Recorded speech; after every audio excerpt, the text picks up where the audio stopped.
राधे राधे दोस्तों। सबसे पहले आप सभी का स्वागत है मेरे चैनल काव्या कजरी पर। सुनो लगाकर मन सभी, संकट मिट जाए, कार्तिक महात्म का कमल। पढ़ो 16वां अध्याय। जय श्री कृष्णा। राजा पृथु ने कहा, हे नारद जी, ये तो आपने भगवान शिव की बड़ी विचित्र कथा सुनाई है। अब कृपा करके आप ये बताइए कि उस समय राहु उस पुरुष से छूटकर कहाँ गया। नारद जी बोले, उससे छूटने पर वह दूत बर्बर नाम से विख्यात हो गया और अपना नया जन्म पाकर वह धीरे धीरे जलंधर के पास गया। वहां जाकर उसने शंकर जी की सब चेष्टा कही, जिसे सुनकर दैत्यराज ने सब दैत्य सेना को आज्ञा दी। कालनेमि, शुंभ निशुंभ आदि सभी महाबली दैत्य तैयार होने लगे। एक से एक महाबली दैत्य करोड़ों करोड़ों की संख्या में निकलकर युद्ध करने के लिए जुट पड़े। महाप्रतापी सिंधुपुत्र शिव जी से युद्ध करने के लिए निकल पड़ा। आकाश में मेघ छा गए और बहुत अपशकुन होने लगे। शुक्राचार्य और कटे सिर वाले राहु सामने आ गए। उसी समय जलंधर का मुकुट खिसक गया, परंतु वह नहीं रुका। उधर इंद्रादि सब देवताओं ने कैलाश पर शिव जी के पास पहुंचकर सब वृतांत सुनाया और ये भी कहा, आपने जलंधर से युद्ध करने के लिए भगवान विष्णु को भेजा था।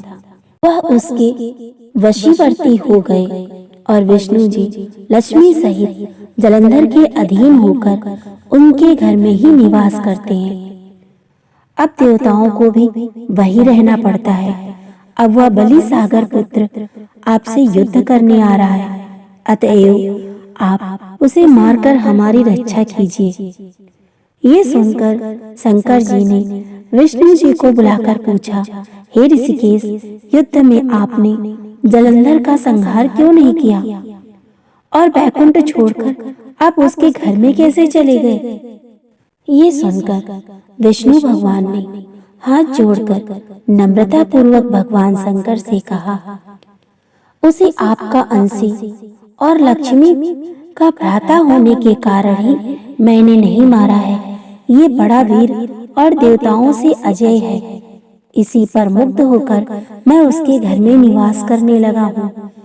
विष्णु जी के इन वचनों को सुनकर शंकर जी हंस पड़े।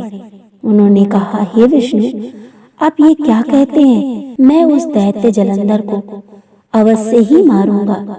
अब आप सभी देवता जलंधर को मेरे द्वारा ही मारा जाना है।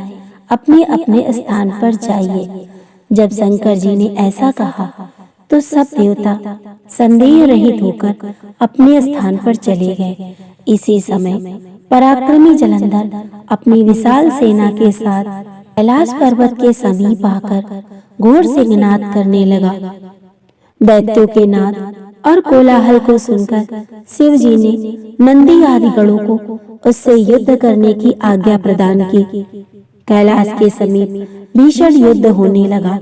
दैत्य अनेकों प्रकार के अस्त्र शस्त्र बरसाने लगे। भेरी, मृदंग, शंख और वीरों तथा हाथी घोड़ों और रथों के शब्दों से शाब्दित होकर पृथ्वी कांपने लगी। तब में कटकर मरे हुए हाथी, घोड़े और पैदलों का पहाड़ सा लग गया। रक्त मांस का कीचड़ उत्पन्न हो गया। दैत्यों के आचार्य शुक्राचार्य ने अपनी मृत संजीवनी विद्या से सब दैत्यों को जिलाने लगे।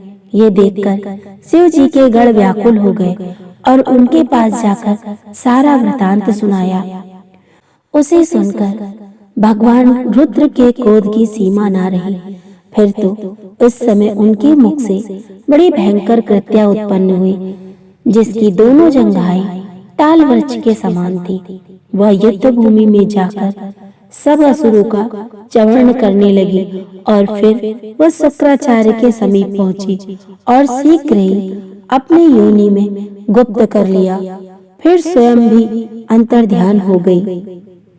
शुक्राचार्य के गुप्त हो जाने से दैत्यों का मुख मलिन पड़ गया और वे युद्ध भूमि को छोड़कर भागे। इस पर शुंभ निशुंभ और कालनेमी आदि सेनापतियों ने अपने भागते हुए वीरों को रोका। शिव जी के नंदी आदि गणों ने भी, जिसमें गणेश और स्वामी कार्तिकेय जी के भी दैत्य थे, दैत्यों से भीषण युद्ध करना आरंभ कर दिया। ये तो थी 16वें अध्याय की कथा। अगर आपको ये कथाएं पसंद आ रही हैं तो मेरे वीडियो को लाइक करें, चैनल को सब्सक्राइब करें और ज्यादा से ज्यादा शेयर करें।